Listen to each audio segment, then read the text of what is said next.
And one of those mandatory orders just went into effect. It's the end of day one of the new ordinance in Clemson. Just the second city in the upstate after Greenville to require people to wear masks in public places at all times.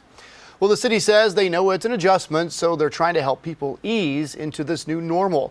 Matt Kaufax back in Tigertown tonight with more on how state and local leaders are educating people and how they're going to enforce this new policy. Yeah, Cody, Mayor J.C. Cook told me earlier today that the goal is for officers here at the Clemson Police Department not to write tickets immediately for people who are not wearing masks like the one that I have on. He says that instead they want to help people get them. And the city, to expedite this process, has already put in its own massive order for hundreds of thousands of masks that he says will be here very soon.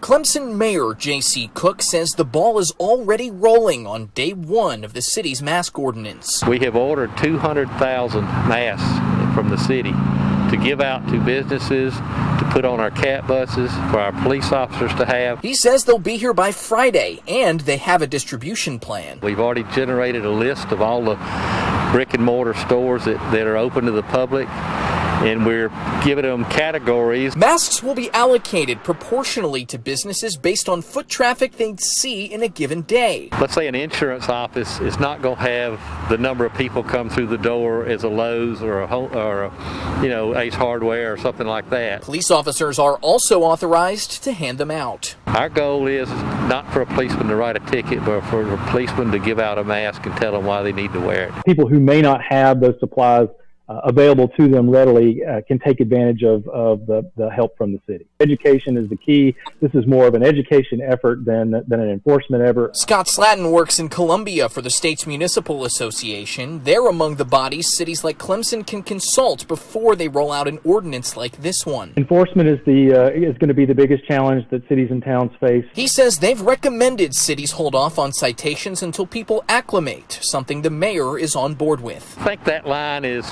going to be when somebody just flatly refuses to put a mask on and wants to go in a business. For that, you'll get a civil disobedience fine of $25 as a last resort. There's no reason for anybody not to wear one.